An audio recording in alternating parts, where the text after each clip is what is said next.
Hello and welcome to this third webinar in the series from the EAT-Erasmus project. Thank you for coming along. So this is part of the EAT-Erasmus project. Hopefully I've shared with you the links to the previous two webinars, and there's two more webinars to go in this little series. It's a collaborative project between University of Minho in Portugal, University of Zaragoza in Spain, University of Bristol in the UK, Eurogeo, which is a European organisation of geographers, and Cardiff University, which is the lead partner in the programme. And it's based around the EAT framework for assessment, and the aim for the project is to develop resources and support and guidelines to help people with assessment and feedback processes. There we go. There's a couple of QR codes here, and I'll pop the links in the chat. Hopefully, there we go. Oh, that's weird. Oh, no. Yep, they did work. What these are, so the one on the left is what we would like to do is produce a suite of resources for people that would find things useful relating to assessment and feedback processes. So if you've got any pet things you think would be useful to have, do please pop in that form there. And the link on the right is if you'd like to follow the project and keep informed of our developments. The project's due to finish at the end of this year. And so we're rapidly producing and putting out resources over the next sort of 6 months or so. Those QR codes will appear at the top of the slides for the first few, and then the left-hand QR code will be on all of the slides. So if you suddenly come up with an idea of something you'd like a resource on, do please let us know. Brilliant. So this session is looking at something that's been one of the products from the assessment, from the EAT framework project, and that's a suite of resources, and then in particular a framework around self-regulation. I thought I'd start off by putting all of this in context and looking at something that is actually a set of concepts that Professor David Boud shared in a webinar that he ran last year, which I think really encapsulates what we do and what we should do. Professor Boud focused on 3 types of assessment. He conceptualized 3 types of assessment: those that assure, those that enable, and those that build. So in assessments that assure are assessments that test learning outcomes, that test competencies, test students' capabilities, and that's essentially summative assessment. It provides a mark, it provides a benchmark for competence or assessment of learning. Assessments that enable are assessments that either support the student in their development so they can test their understanding, test their progress, and or teach or support learning through the medium of assessment. So that's formative assessment, effectively, and either assessment for learning, which is assessment that supports the learning process, or assessment as learning, which is assessment that delivers the curriculum or develops skills through the medium of the assessment. The third type that David Boud talked about is one that doesn't get quite as much coverage in most of the HE sector, and that's assessments that build sustainability. Now, by sustainability, it doesn't mean global change and environmental sustainability. It means sustainability of the student as an ongoing learner. So that's self-regulatory assessment, the ability of the student to evaluate themselves, to identify strengths and weaknesses from things that they do and what they need to do to develop that. So that's self-assessment and self-regulating assessment. Now, what's interesting about David Boud's ideas is the position of these. And what he suggests is assessments that enable should be very strong at the start of the course and then gradually peter off. It's like teaching someone to walk or teaching someone to ride a bicycle. You start off by supporting them, by helping them, by guiding them, by giving them advice, by holding on to them. Gradually, you then let go and let them do things themselves. So you should be very strong at the start of a course and then gradually fade away. Assessments that assure assessment of learning should be fairly light touch to start with, because there's no point in assessing someone until you've actually had a chance for them to develop the skills and understandings. but should then ramp up as you go through the course until you have more either higher stakes or more complex assessments towards the end. The key thing about assessments that build sustainability, David Bow suggests, is they should be strong throughout. So from the moment the student walks in the door, we should be developing their skills as an independent learner, their skills as a self-regulated learner, and their skills as someone who's able to manage their own learning and manage their own independence. And that's the thing that really I want to focus on in this webinar and talking about this particular resource that we developed as part of the project. So self-regulation is a really, really important element. And this is a little quote from Sadler that came out of a recent output that we just, I'll mention in a minute. And that's essentially saying that, you know, the key thing for improvement is the student needs to be able to understand what they need to do to get to a point where they have a point of concept of quality that's roughly equivalent to the person who's setting the task. They need to be able to monitor their development, monitor their continuous change, and have alternative strategies to adopt if the strategies they're using for learning and for development and for testing themselves aren't working. And they need to be able to judge the effectiveness of what they're doing, and so identify whether they need to change or whether they need to adapt their approaches. And the previous webinar we had, the speaker was talking about the self-regulatory process and self-efficacy processes and the theory behind those. Key effective self-regulation is about the student's ability, or the learner, sorry, their ability to manage the requirement of a task. And I shouldn't use the word student because it's not necessarily a student. All learners need some sort of self-regulation. So there needs to be to assess the task that you're being required to do. You need to set appropriate goals and appropriate strategies to achieve those goals. You need to review and evaluate the processes as you go along. You need to maintain motivation so that you keep learning, you keep developing, you keep pushing, because learning is supposed to be difficult. Learning is an effortful activity. And then you need to be able to reflect back on the processes that you used, the processes that you adopted, and to see whether they work or not. And self-regulation typically has three major areas to it: the cognitive domain, the metacognitive domain, and the affective or the motivational domain.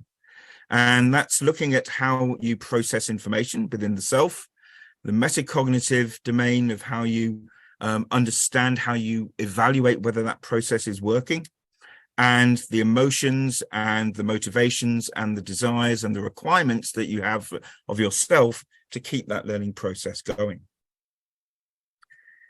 There's various different models of self-regulation. This is one of my favorites, which is by Monique Burkhardt. And what she conceptualizes is those three different domains as a series of concentric rings. So at the very center are the cognitive strategies, the regulation of how you process information in your head. Then in order to achieve that, you need to be able to have the metacognitive approaches to be able to see whether or not your learning activities are working or not, and whether they're effective. And in order to affect both of those, you need to have regulation of yourself, regulation of your goals, your motivations, the things you want to achieve, the aims you have for the task that you're engaging in. And for all of those to work, there needs to be some sort of interaction between them. I would postulate there's a fourth ring there, which is motivation of interactions with others. So co-regulation and collaborative activities as well. And in terms of using self-regulation in performing a task, there are often thought of as three key stages: the forethought stage, where you think about things, you plan things; the performance stage, where you actually execute the strategies and undertake the activities that you're being required to do or are wanting to do; and then the evaluation stage at the end, which is you reflect back on what you did, how you approached the activity. Did it work? Did it work well enough? Could it work better? What would you do to change things in the future?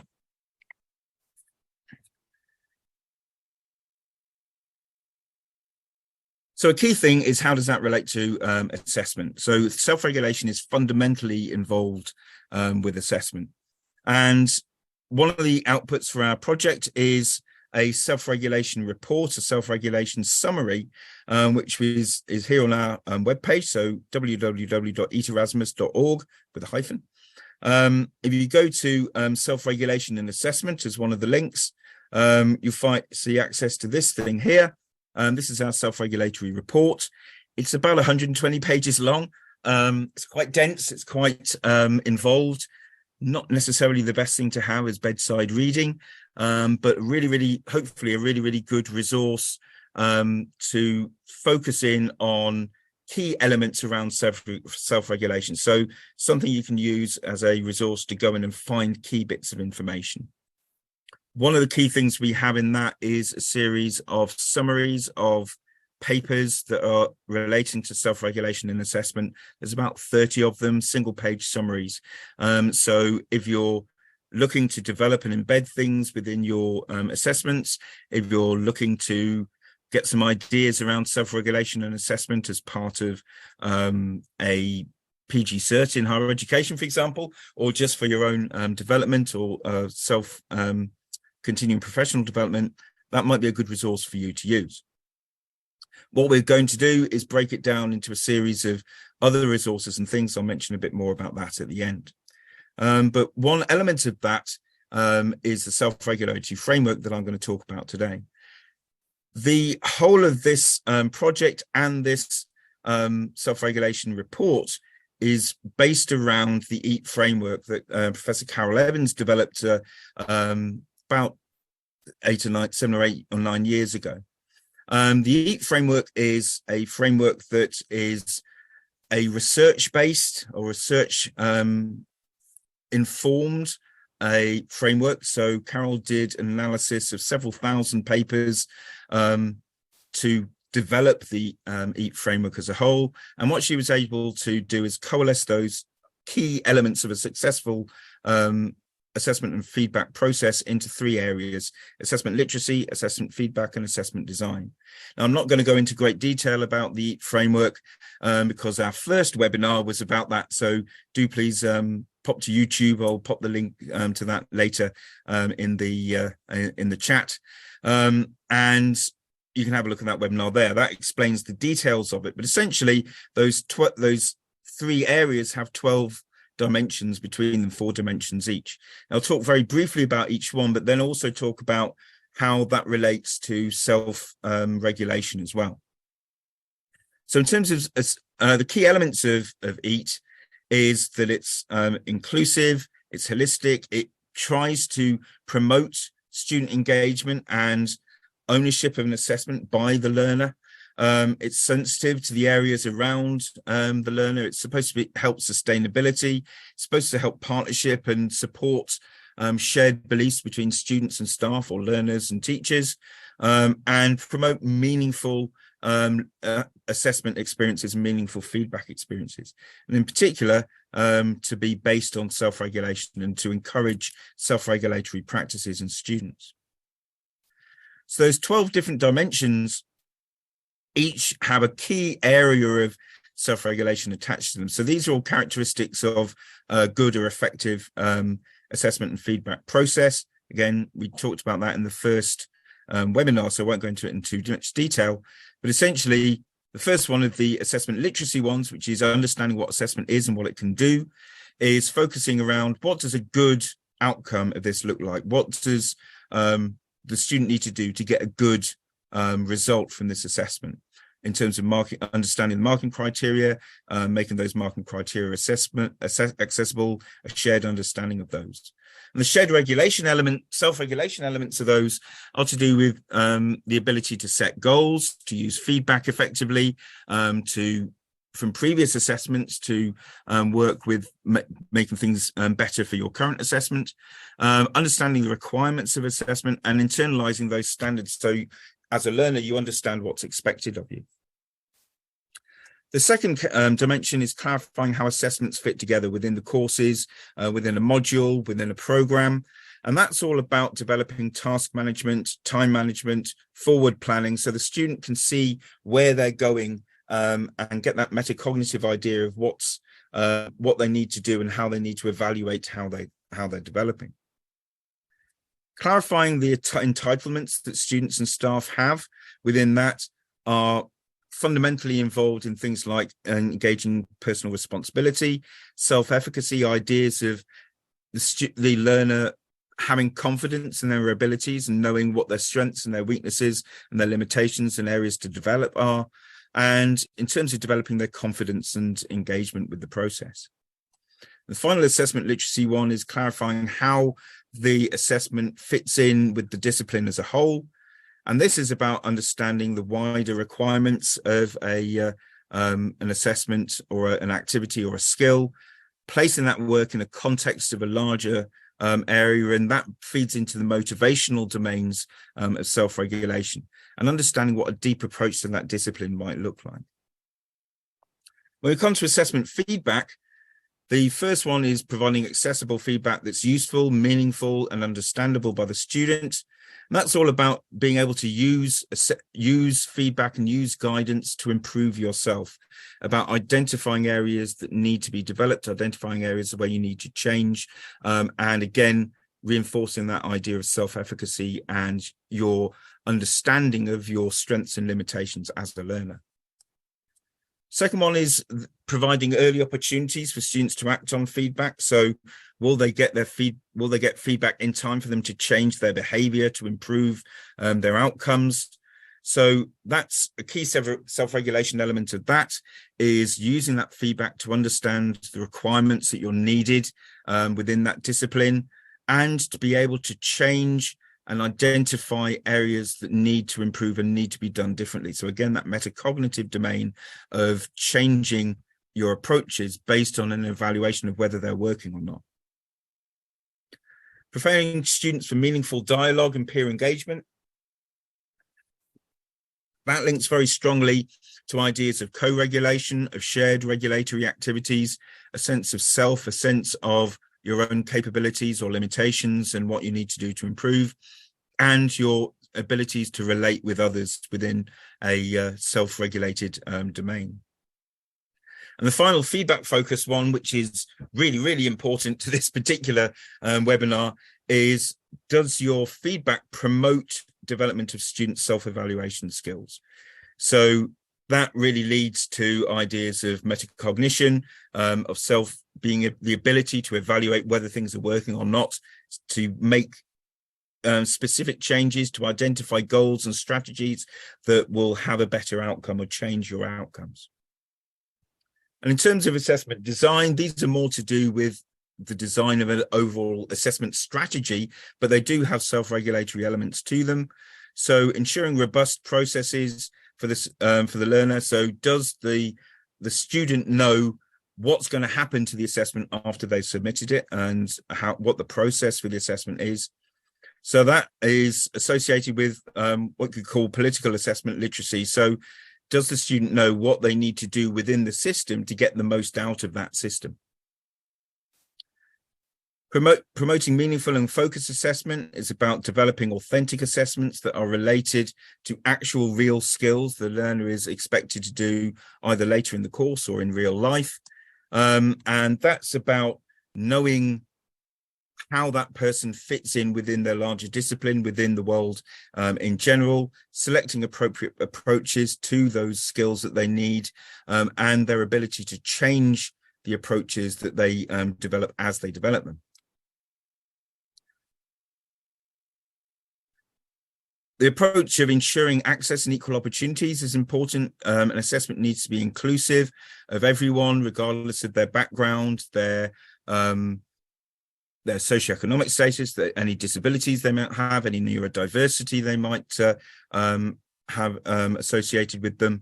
So that, or the only thing you're testing is the ability to perform that skill or their cognitive skills with that.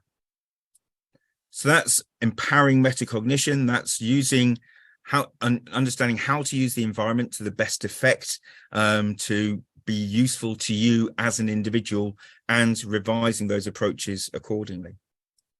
Finally, the last dimension for the design dimensions is there a process for revising and improving and developing that assessment in terms of getting feedback from students, getting feedback from how it worked, and so on. And that's very much about thinking about goal setting and refinement. Think about reflection. If you're engaging the students in that process, it gets them thinking about the assessment, gets them thinking about the purpose of the assessment and what it's there for, as well as maybe feeding back on how it could be changed or developed or improved. So all of those different dimensions have a strong element of self-regulation associated with them. And our self-regulatory framework is trying to build a tool that you can think about those self-regulation issues while developing and redesigning and revising a particular assessment.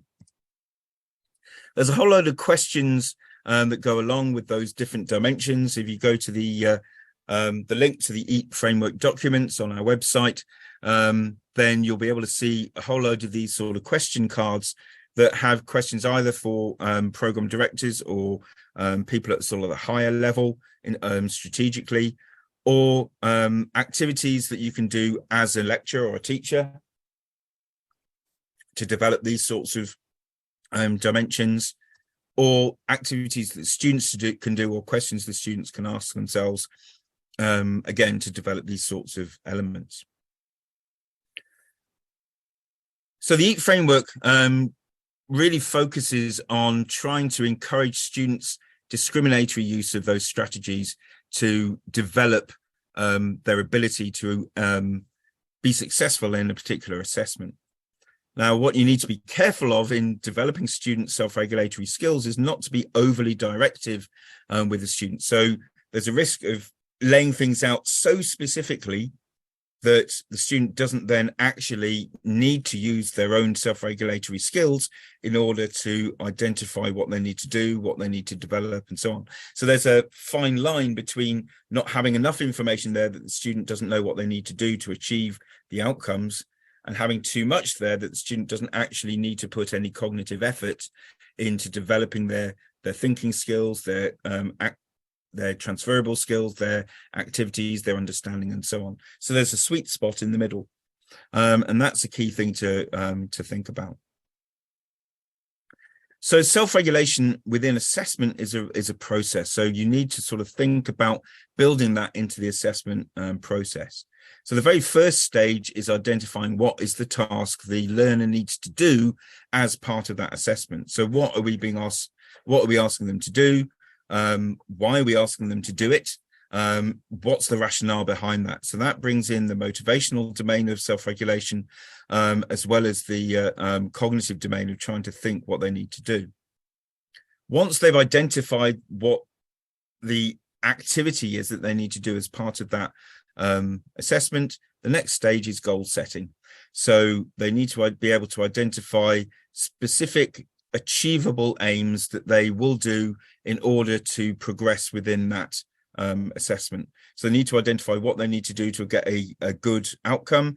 They need to be able to identify what challenges they have. They need to think about their time, plan how they engage with others, plan how they use resources, plan how they might engage with you as the person setting the assessment, and so on. Then they need to actually select appropriate activities and strategies to achieve the ends that that assessment is requiring of them. So if it's a written assessment, they need to be able to have strategies for researching the information, for planning how to write, for evaluating what is required in terms of the outputs of that written assessment. If it's a more practical assessment, what key things do they need to be able to do? What skills do they need to be able to present as part of that practical or observable assessment? And they need to be able to evaluate those strategies and check that they're working. And then once the assessment's finished, this is a really, really important part, which students often forget in higher education, and is really where a lot of the problems with feedback and use of feedback stem from, is we don't really engage students well enough in that ongoing monitoring process and developing that self-evaluation, self-regulation process, so that they can evaluate whether what they're doing is working and whether it's effective or not. And that's a key element that's often missed out in assessment strategies. And certainly it's often missing in how students think about assessments. Once they've done it, they get the feedback, they get the marks, they might use the feedback, they look at the mark and go, is that right or is that wrong? And more often than not, they don't then think about, right, how am I going to use that and change for the future? How am I going to use that to build my ability to evaluate myself and develop? That lack of engagement in that way is often a result of how assessments are designed. And certainly from my observations over the years of colleagues within the sector and within my institution, the way that we design curricula often doesn't place enough emphasis on these ideas of developing self-regulation and self-regulatory skills, partly because the way we tend to reflexively design curricula is often, not always, but often not really in the right order. So more often than not, and I've seen this happen many, many times, when you come to develop a new curriculum, the first thing you think of is, okay, what can we teach them? What do we need to teach them? What's the content going to be within that module or that course or that unit? You might then think, how are you going to teach it? Is it going to be lecture-based? Is it going to be practical-based? Is it going to be independent learning-based? Is it going to be online versus face-to-face? Is it going to be blended between the two, and so on? Then you might think, okay, we need some assessment to gauge the students' understanding in this. So how are we going to assess it? What are the assessments we're going to do? Often that approach is, what assessment can we do? What would be the easiest one to do, or the most efficient to mark, or the one that has the most robust outcomes to it? And then we think, okay, well, let's then give some feedback on the assessment. That's not always planned. And then you end up with a graduate at the end. Things are changing a lot within the sector, and so there's much more of a move towards a skills-focused approach towards curriculum design than there was maybe sort of 10, 15, 20 years ago. And that starts from the position of, what does a graduate look like? What key skills does a graduate need to have when they graduate from this particular program, whether it's a bachelor's or a master's or whatever? So what skills do they require in order to be that ideal graduate? So therefore, what guidance and advice and feedback do we need to give to the students to help develop those skills? Then what assessments can we create that provides the medium for us giving that guidance and giving that feedback and giving those ideas? How will we develop those competencies that then lead to those things that we're going to assess? And then how do we then produce content that frame those skills within the subject, and then we teach the content to deliver that? So by looking at the skills and the key outcomes you need as a graduate, or progressing from one year of a course to another, that's really the key to understanding what the assessment and the feedback on the assessment needs to be in order to help develop those skills. And by thinking of that, you then start thinking of assessment more in terms of developing skills rather than just testing knowledge. So you think more of assessment for learning, assessment as learning, and assessment that builds sustainability, to go back to the first part of the talk, rather than just assessment of learning. So how can we help with that? So a key element with that is deep mastery of a particular skill. What does that particular skill look like if you really, really mastered it well? And that's a key thing to think about. So when thinking what those graduate attributes look like, really, really important element is to think, what does a really deep competence in that area look like? So deep approaches to learning builds on a term used in various different ways. So Mars and Salyo cloned it as searching for meaning rather than purely reproducing information. McCune and his colleagues, Entwistle and his colleagues defined it again as a deep learner is someone who really seeks for meaning and understanding and a holistic understanding of things, whereas a surface learner is someone who just does what's needed to get by to pass an assessment. So it's an ability to adapt and manipulate information into new contexts, to see new ideas, cross boundaries between subjects and so on, and how they allocate resources to that. Carol Evans in 2013 identified a series of different characteristics of students or learners who are capable of doing that. So there's students who are focused on meaning making rather than retention. They're resilient, they notice things, they manage their responses, they're proactive about finding feedback and getting guidance, they're adaptable, and they're forward thinking. So those are the skills and the behaviors we want to encourage in our learners.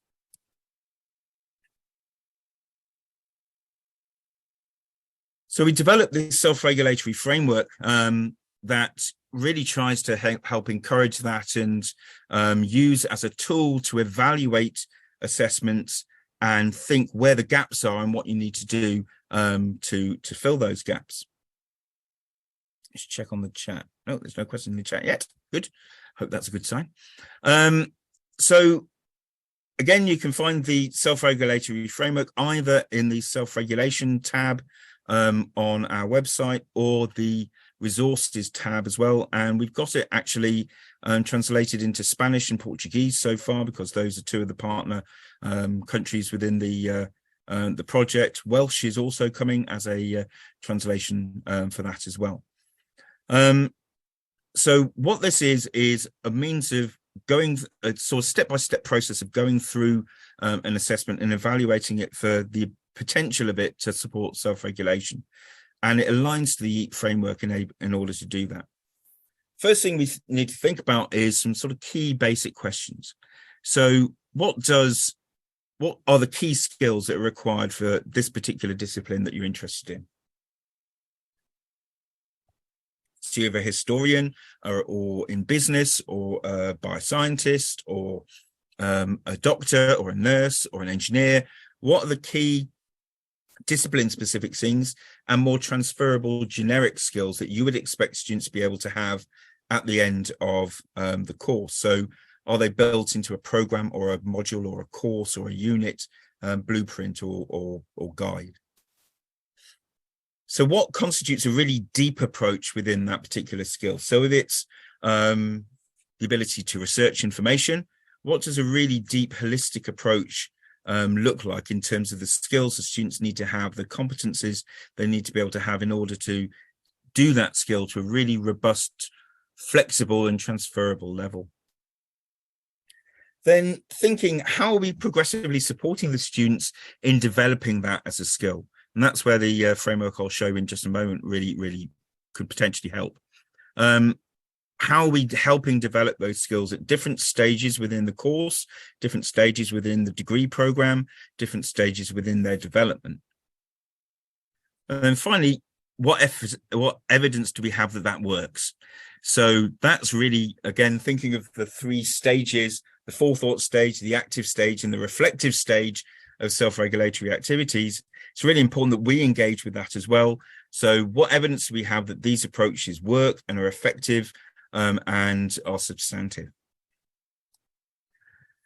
So we've got a little template of questions that hopefully are useful to thinking about some of those questions. And then there's a series of essentially a chart you can fill in for each of the different domains of the EAT framework to really think through those different elements. So if you're redesigning or designing an assessment for a first time or revising a program, these are really useful questions to ask yourself. So focusing in on those a little bit, I'll take you just briefly through each one of those and give a couple of examples. So what is the discipline and module context and the student characteristics? So what are you trying to do this for? What's the purpose of this? What's the target audience? What's the skill you're trying to develop, and why? So what does a graduate look like? How does that module fit in, or the course fit in with the degree as a whole? How does the degree fit in with the sector as a whole? What are the key skills that I just mentioned? How many students do you have? There are certain things you can do with, if you've got a class of 10, that you can't do with a class of 500, and vice versa. What level are the students? Are they entry students at first year level, freshman level, or are they about to graduate, or they master's level or doctoral level? Again, you'll do different things with different types of students. And what they're going to next, what's the next step for them? Is it year one students going on to year two? Is it final year students about to graduate? Is it master's students about to graduate, or so on? So what are the key discipline-specific and generic self-regulatory skills you'd expect the students to have within that set of graduate outcomes that you're looking at? So again, what does a graduate look like? What are the skills they need for the discipline? What are the transferable skills they need? And what sort of things would they need to become an independent learner within the context of that discipline once they leave university? What do they need to be able to do without us looking over their shoulder saying, oh, that's good, that's bad, that needs improving, and how, and so on. Next key sort of generic question is, what does a deep approach look like in this particular discipline, this particular area? What does a really effective doctor look like in terms of their skills? What does a really effective engineer look like? What does a really effective historian or philosopher or linguist or physicist or whatever? So how do we get them to sort of focus on understanding things rather than regurgitating things? What as a practitioner would make for a really successful person in that, who's able to evaluate themselves and so on? And how would we go about developing those skills within the students? And also importantly, what resources does the student have to help themselves develop those skills? Then we come to the questions about embedding. So how we are supporting students in developing those skills through a module, through a course, through a program, through a degree, through their time with us at university. So do we have a plan to support the students develop those? Is there a spiral curriculum that goes through year one, year two, year three, and onwards through the course, depending on how many years your course has?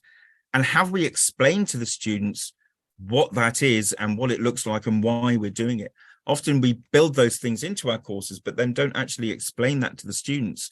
We kind of assume the students can work it out for themselves, but they don't always have that level of insight at that stage in their careers. And are we engaging students actively in developing those ideas? Then evaluation. So what evidence do we have that that approach is effective? Have you got a plan to monitor whether or not this is fit for purpose? What's the best way to evidence that impact with the group of students and teachers that you've got? And how can we compare that to previous runs of the course to make sure that we're developing? And how do we know, importantly, that student behaviours are different? How do we know that those behaviours have changed as a result of our intervention? Very final thing, reflection. So what needs changing? Is there a plan to revise this module? Have we got sources of information that help us make informed decisions about what we need to change and so on? So each of those sorts of questions are key things to think about in general, but then the framework also has a series of little questions to think about in terms of each of the individual dimensions of the framework that make for an effective assessment. So this is a series of sort of headings, and I'll show you the rest of the table in a moment. But there are key different things that we've got within this document to encourage you and help you think about the key gaps that might be there and the things you've already got. So the first element is, my animations work, there we go. So what are the key competencies that we're trying to develop within this element of an assessment? So this dimension of the framework, what are the key competencies relating to what a good outcome looks like, effective feedback, those sorts of things? This will make more sense when you see the rest of the table. What are the key self-regulatory skills that are associated with that? I mentioned some of those with that spider diagram earlier on. How could we embed those approaches to develop those competencies for self-regulation? And then finally, how are we working with stakeholders, both the staff and the educators and the learners or students, to understand and effectively embed those skills and those competencies within the things that we're doing. So I'll give a little example of how you can think about some of those with a particular assessment. So this is thinking about a year one assessment that I'm involved with at my institution. So just picking one of those assessment literacy dimensions, AL1, what constitutes good? What does a good outcome look like? What does a good, effective use of the criteria for the student to get the highest mark and the best out of that learning activity? So we're trying to think about what we're trying to do. We're trying to get the marking criteria to align with personal goals so the students see why this is relevant to them. We want them to understand the requirements of the task and to manage, to set and manage goals to achieve as part of the assessment. We want them to understand what good quality looks like as part of that, and to be aware of their own strengths and limitations. So the key self-regulatory elements we're thinking are goal setting and planning, and really internalizing and understanding what good standards look like. So these last three columns are ones to fill in yourself. So how are the examples are we designing assessments that support students developing those competencies? So what sort of things are we designing within that assessment that support that? So we explain the rationale to the students underpinning the assessment. This is a writing assessment that the students get to do. They write elements of a scientific paper based on some laboratory work they did, and then they use a peer evaluation and peer feedback workshop to go through what a good outcome of that should look like. That then builds towards a final assessment that's a summative assessment. So yeah, we adapt potentially assessment criteria with the students so that get them to really think about what they're doing, and trying to get the students engaged in a wide range of different activities to help them develop that broader understanding. What the gaps are in that, however, we might want to think is, are we working well enough with students to understand those criteria? Are we using student-friendly language in the criteria that we're looking at? Or are we using terms that actually are quite arcane to the students? Do we link those criteria and outcomes to the graduate attributes so the students can see where they're going and what the eventual end point is going to be for them? We could potentially engage former students to highlight the importance of skills. And I know there's a colleague of mine on the call here, Nigel Francis, who did a webinar with the IFNTF last week, talking about ways in which he engaged former students in supporting students understanding the purposes of an assessment and some feedback. What sort of things do we do to support that with staff? We have module and course team meetings. We have agreed marking criteria, although those are quite contentious. And there's learning outcomes for the module in the description. What's missing? We don't necessarily all agree on the weightings of those different elements of the criteria. Do we really support the students in developing those understandings? Probably not. And we haven't really thought about how to do that as well as we could. And is there active engagement to maintain those understandings? And then with the students, sharing the criteria on the virtual learning environment, referring to the skills required in the assessment schedules for that particular assessment. What's missing? We don't really engage with the students enough about understanding the criteria. What are the opportunities for the students to ask questions about that? They can do that in the workshop, so that's not as much of an issue. And do we support them in planning and maintaining their approaches and in goal setting, and in particular in managing their time? That's something that we really could possibly do a lot better. So as ever with all of those, it's how do we fill those gaps? What can we do to change those approaches? How am I doing for time? Okay, just another few minutes.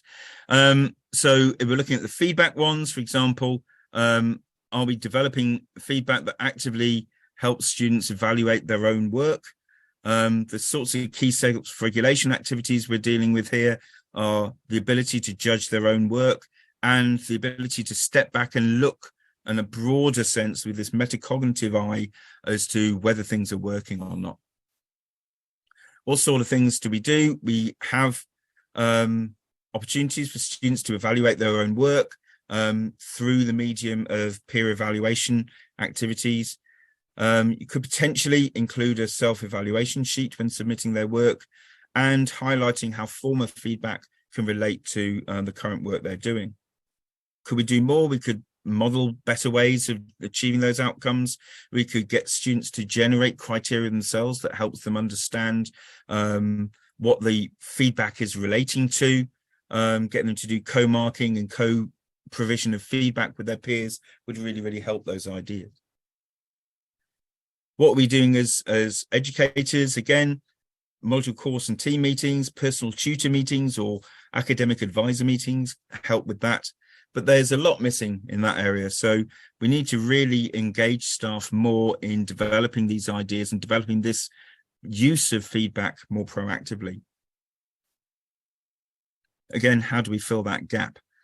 Emphasizing the importance of the feedback to students is really important. Getting students to mark exemplars. Interestingly, this is a really good use of AI and things like ChatGPT, producing exemplars for students to mark for an essay or a piece of writing. So encouraging students to self-evaluate their work before they put it in, training students in those sorts of processes are things that maybe we could develop more. And just picking one of the assessment design ones, meaningful assessment, so having authentic assessments. This is focusing on self-regulatory ideas of knowing about an area, being able to manipulate information and adapt it to what you need. We have authentic assessment that is, I think, useful to tasks they will do as part of that discipline. We make it clear to the students how that practice works in their scientific life if they end up in science. But we could engage the students more in the development of those tasks. We could explain to students how that skill can be more transferable outside of the discipline. And again, engage alumni or older students to come back and emphasize the importance of them. Again, a few examples of how we work with educators, but there's more that we can do, really getting a shared understanding of what these criteria mean and a shared understanding of the importance of authentic assessments would be really, really good. How do we do that? And emphasizing those meaningful and authentic assessment elements to the students is a really important thing that we do, giving them professional practice, but we might not make it clear enough how they can adapt this in other ways. So it's just some ideas of the sorts of questions that you can ask yourself. And it's a good idea to be quite honest and brutal with some of these. And yeah, as I was writing this, I felt actually there's not an awful lot I can put in the how are you working with educators column. There's more I could put in the how are we working with students column. And so that really helps identify things you need to do and priorities you need to focus on. Okay, just wanted to very briefly mention some other resources and then I'll stop. So again, in the resources tab of our website, there will be more case studies for using the EAT framework. There's resources for students and staff, which have been developed at Bristol. Little one-page summaries, either developed for students or developed for academic staff. There's essentially mirror images of each one for different audiences. And it really tries to focus a few key areas in a simple one-page summary. We're also developing a series of theory guides that take some of the more esoteric ideas and sort of put them into plain speaking that normal human beings can understand. Okay, so I'll pause there and see if there's any questions or discussion that people might want to have. But I think the key thing is using the EAT framework, and that self-regulatory framework is potentially a way of reflecting on our assessments and identifying areas or priorities where we might need to address, in particular in supporting students in that self-regulation development. And engaging students as co-creators in that is really helpful for you, but also helps develop them and their assessment literacy. Okay, that's it. Thank you very much. That's our little QR code again, if you'd like to be kept in touch with this project. I will email you with a link to the recording afterwards and a link to the various different papers and resources that I've mentioned. But on that, thank you very much. And I'm very happy to take any questions. you'd just like to pop any questions in the chat, or if you raise your hand, I should be able to see if anyone wants to speak. I'll stop. Oh, 8 new messages. Brilliant. Ooh.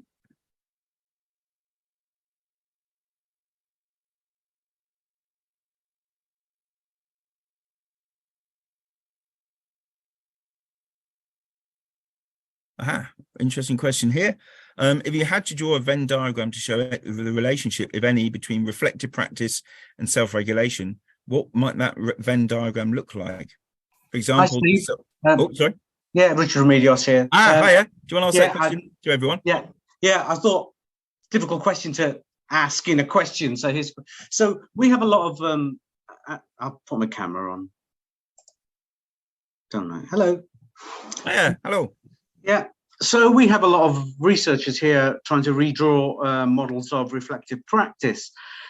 And I've been along to their talks and they're kind of saying, oh, well, they need to reflect on this and they need to reflect on this. And I'm looking at your stuff and it kind of sort of says, hang on, self-regulation is reflective practice. And then I'm thinking, is it? I mean, you can't have two phrases for the same thing. So that's what led me to my question, because I want to take what you've said and said, you reflect, your model, where does self-regulation sit in this, or is your model just self-regulation or just describing forms? Yeah.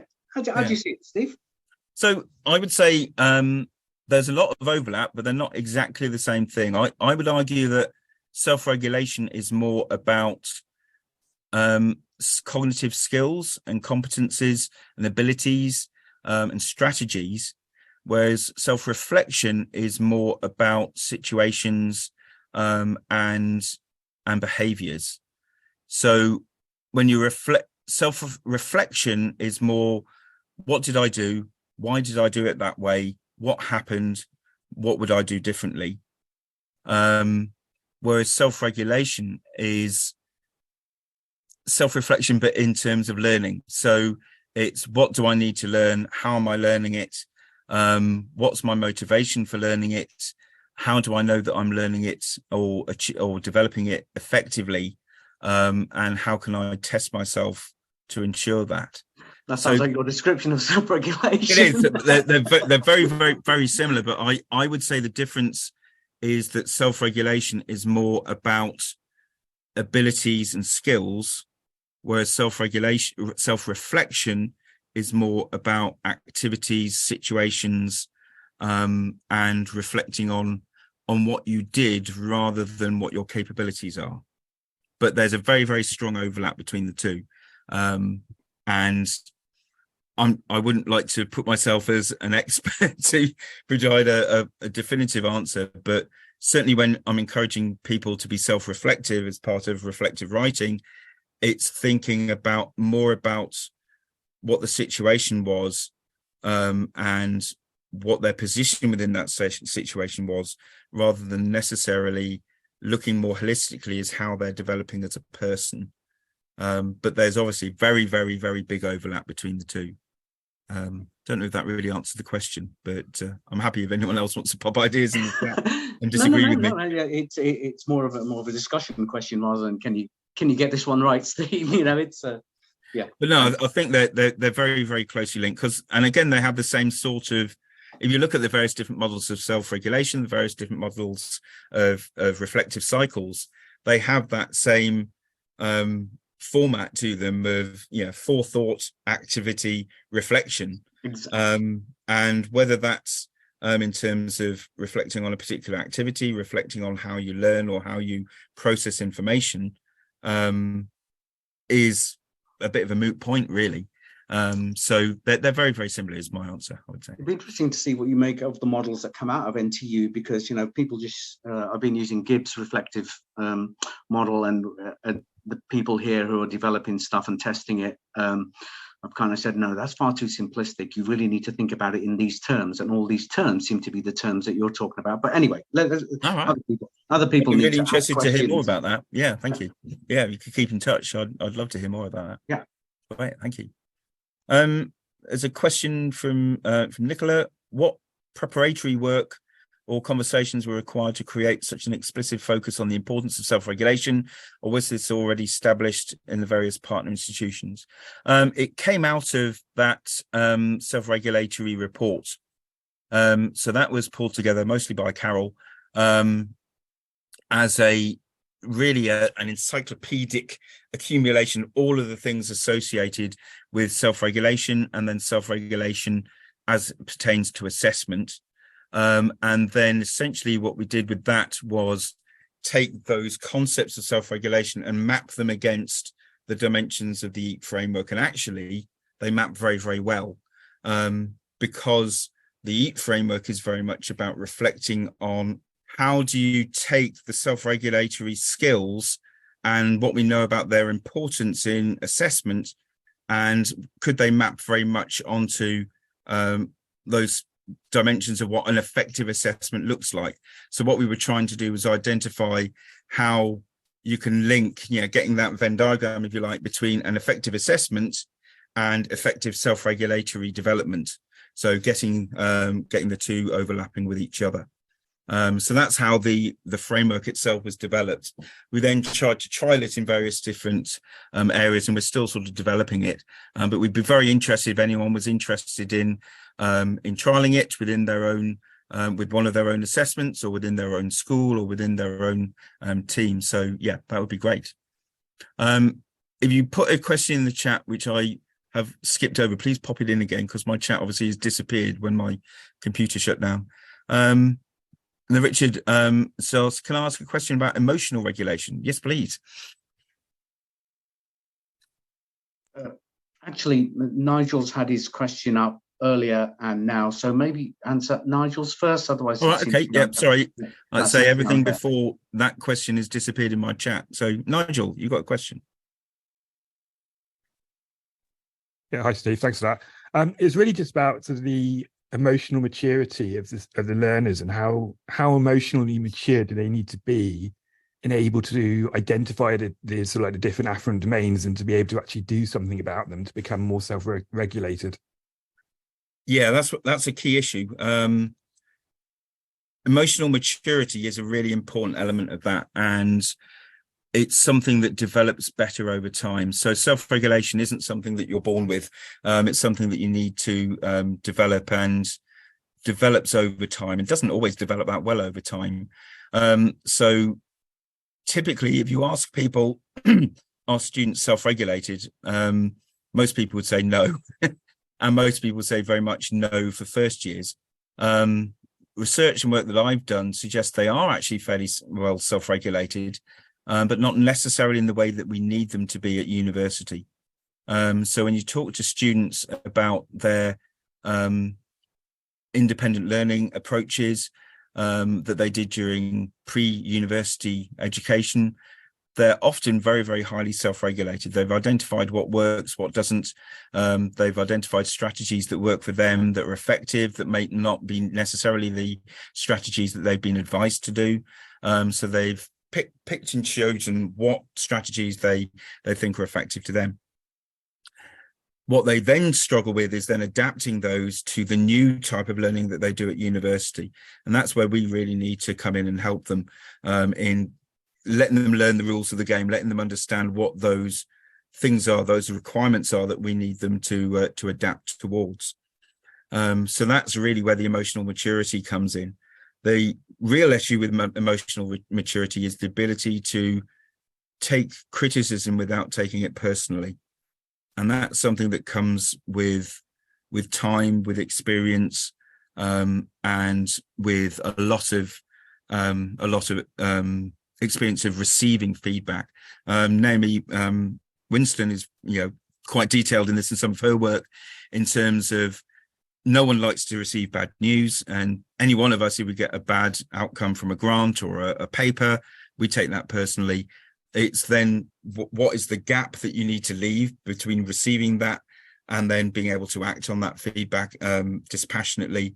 And that's something that really needs developing. And it's something that I don't think we develop enough at university. And one of the reasons why students struggle with it with feedback at university is they're not prepared for that emotional resilience that they require as part of it. So yeah, I think emotional maturity is a really, really fundamental challenge with this as an area. I hope that answered that question. Yeah, thanks, Dave. So another question, did that answer your question, Richard, about emotional regulation? No, it was a different question. It's more about assessing emotional regulation. We've been doing some studies on test anxiety, and particularly stats anxiety, longitudinal studies, just looking at changes over time. And the implication is, well, at the beginning of all anxiety is this emotion, and it's kind of, how do you regulate that emotion? What I haven't really thought about is how I would assess that. I could see how I would assess it in a research way. I would say, hey, look, emotion, we've done these things, and worries change, anxieties change, attitudes have changed, all these things have changed. This is probably because they have managed to manage their emotions. I was wondering, I hadn't really thought about how would I assess that in as part of a curriculum.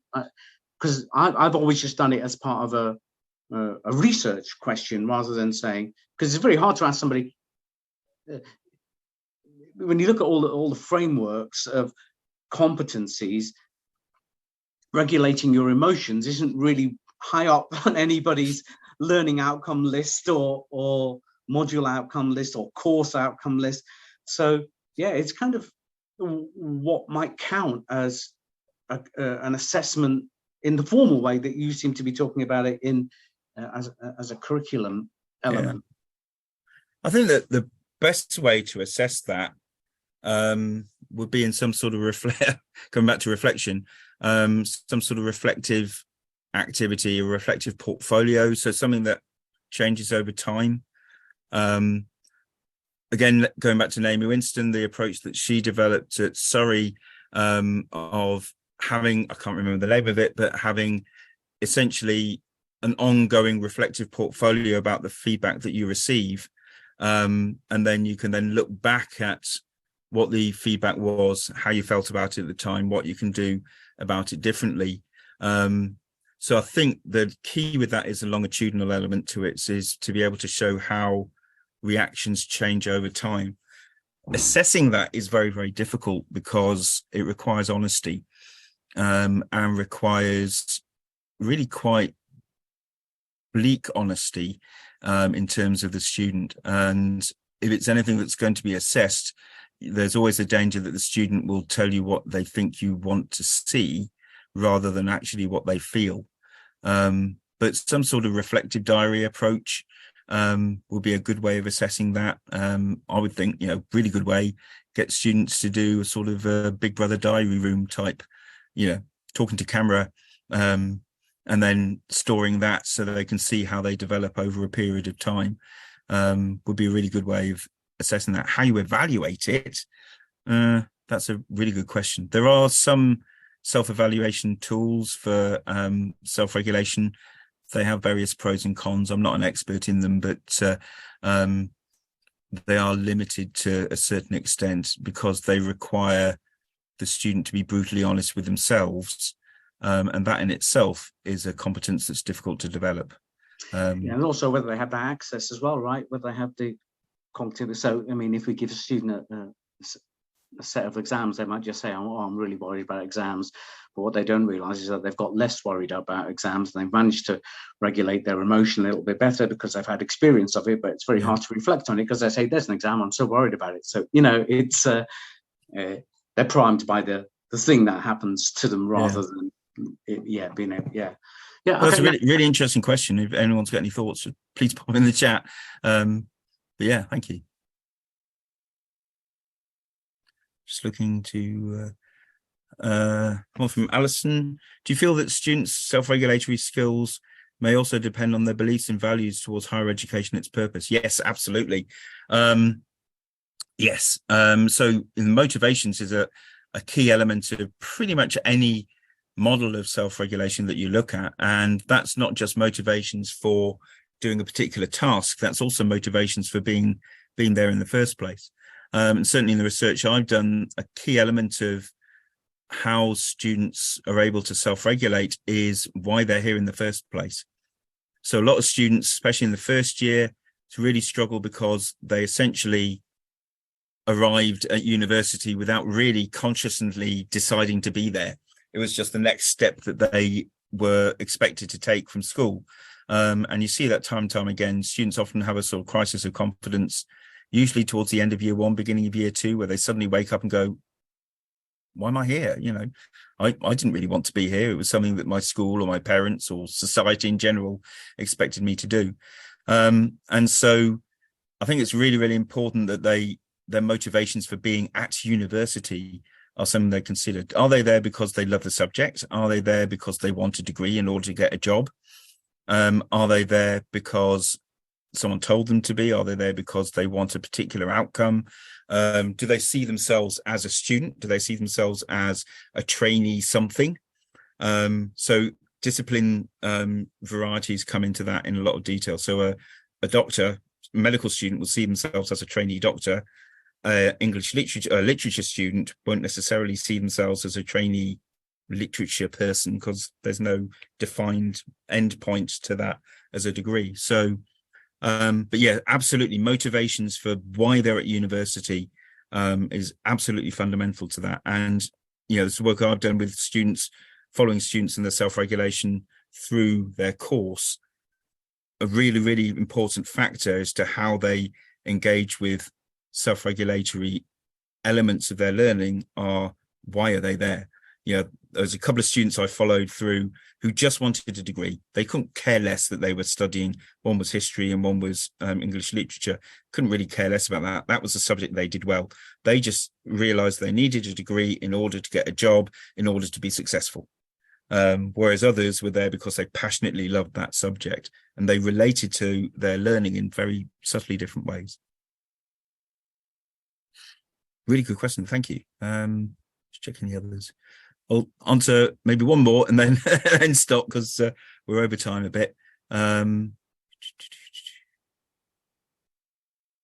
you for some of those answers you popped and links you popped in the chat. Thank you. Can I share the link to the self-regulation tools you just mentioned? Yes, I'll dig those out and pop them in the email that I'll send out with the link to the recording, and I'll put them in the information under the recording as well if I can find them.